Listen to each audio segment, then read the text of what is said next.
Pemerintah Jepang mendukung program makan bergizi gratis yang akan dilaksanakan pemerintahan Prabowo Gibran dengan membagikan pengalamannya sebagai negara yang telah berhasil menyelenggarakan program makan gratis ini selama lebih dari 100 tahun, sekaligus mendiskusikan aspek edukasi tentang makanan dan nutrisi terkait program tersebut.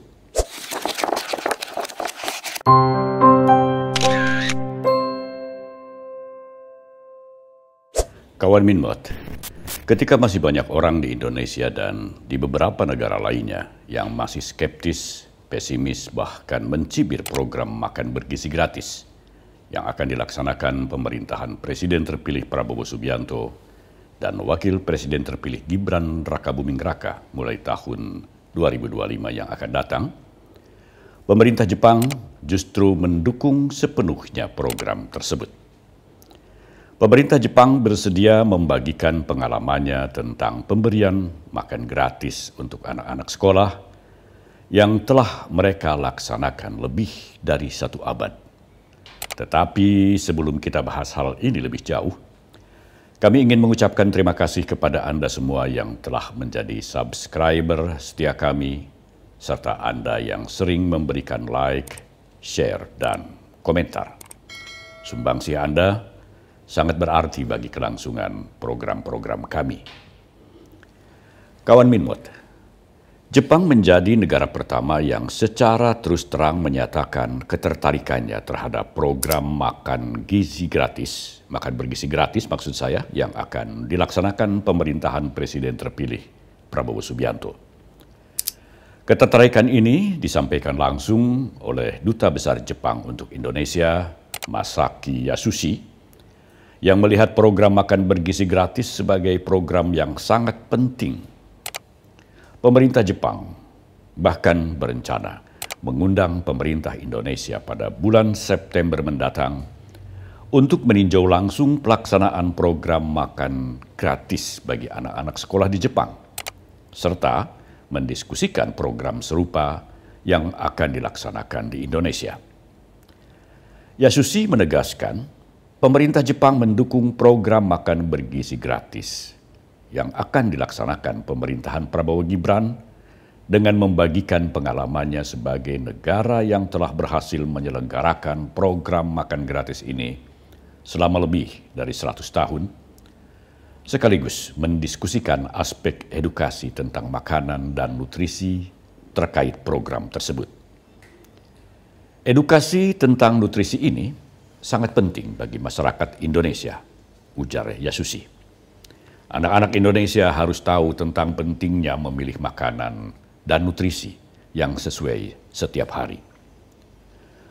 Program makan bergizi gratis di Jepang telah menjangkau sekitar 3 juta sekolah.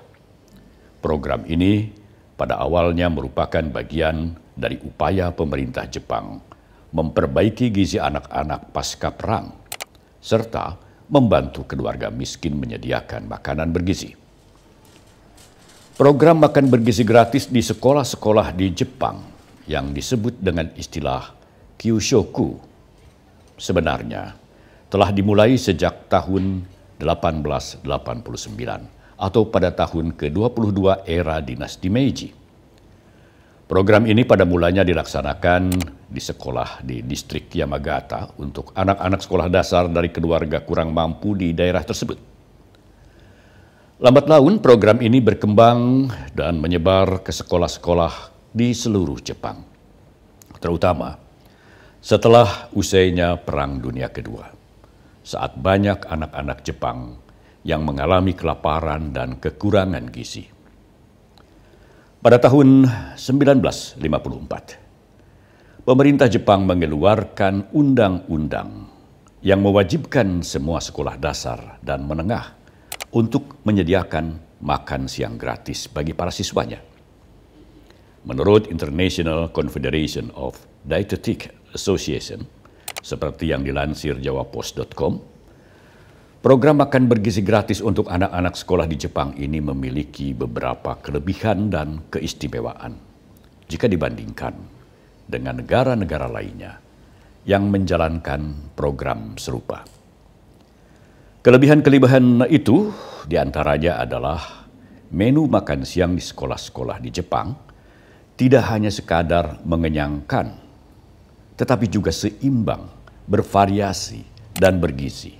Dengan hidangan utama seperti kari, mie dingin, daging sapi, ikan, dan lauk pauk lainnya, dilengkapi dengan salad, sup, sayuran, dan buah-buahan sebagai makanan penutup.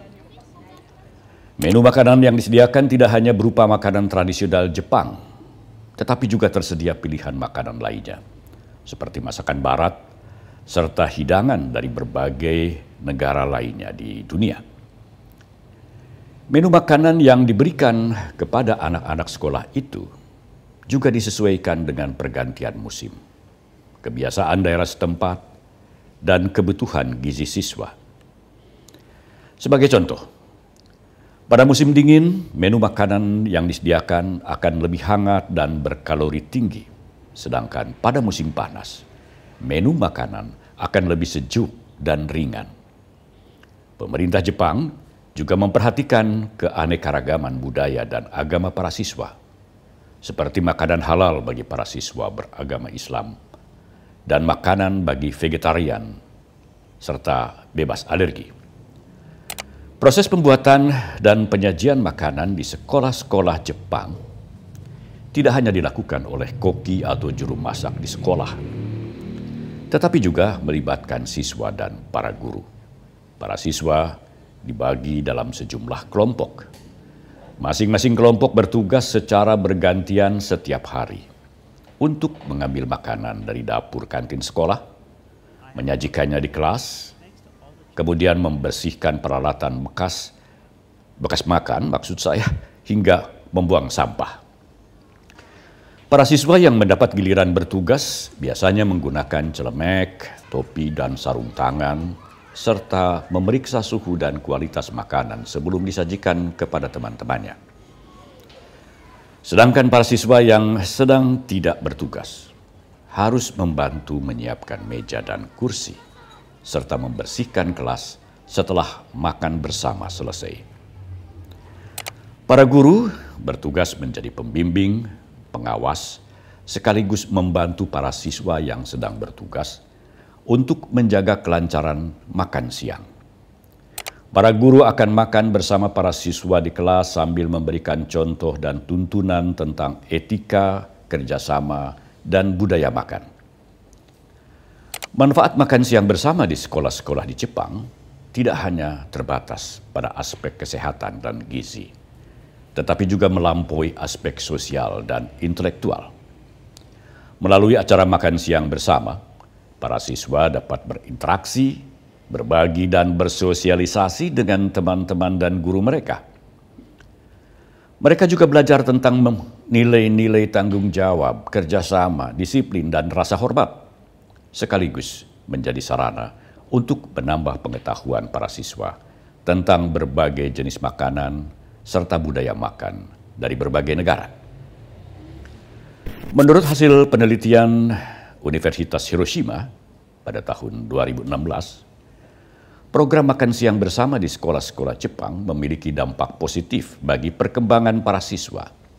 Para siswa yang mengikuti program makan siang di sekolah memiliki tingkat kehadiran, prestasi, dan kesejahteraan yang lebih tinggi dibandingkan para siswa yang tidak mengikuti program tersebut.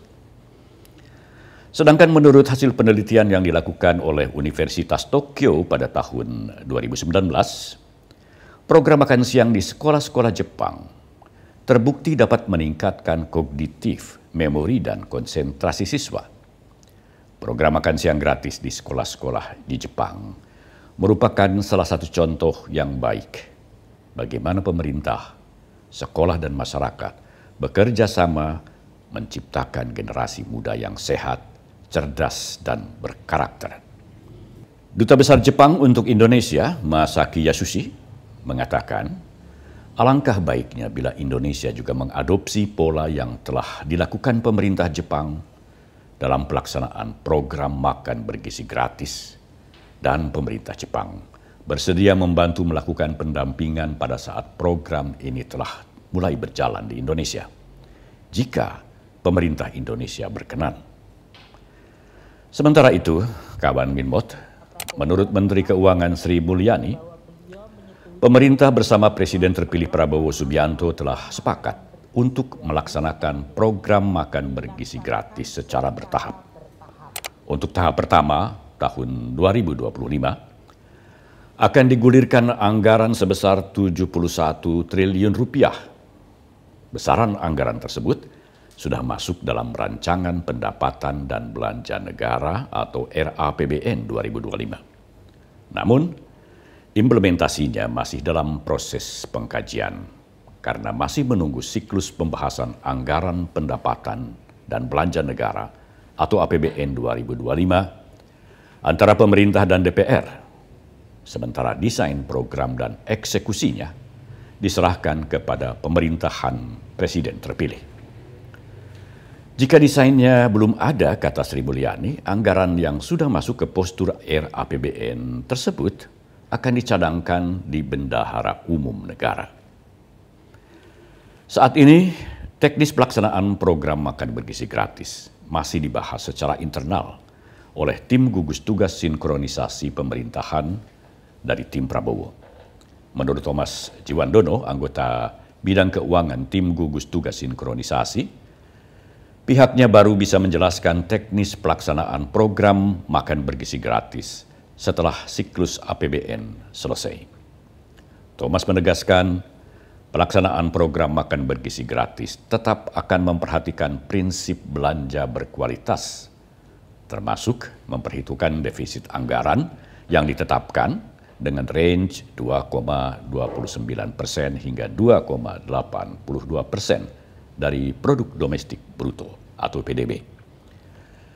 Oleh karenanya, program Presiden terpilih itu akan dilakukan secara bertahap. Menteri Koordinator Bidang Perekonomian Erlangga Hartarto meyakini bahwa program makan bergizi gratis bisa memberikan dampak positif terhadap perekonomian Indonesia. Itu lantaran pelaksanaan program ini juga akan melibatkan usaha mikro, kecil, dan menengah atau UMKM di daerah masing-masing. Alokasi anggaran untuk tahap pertama sebesar 71 triliun rupiah itu, kata Erlangga, sudah memperhitungkan prioritas daerah dan penerimanya. Daerah-daerah yang akan menjadi fokus program makan bergizi gratis tahap pertama adalah daerah-daerah yang berstatus 3T, atau daerah-daerah yang tertinggal, terdepan, dan terluar. Daerah-daerah inilah yang akan didahulukan untuk menerima program makan bergizi gratis di sekolah-sekolahnya. Sampai di sini dulu kawan Minmot. Jangan lupa subscribe, like, share, dan komentar. Salam Minmot. Men of our time.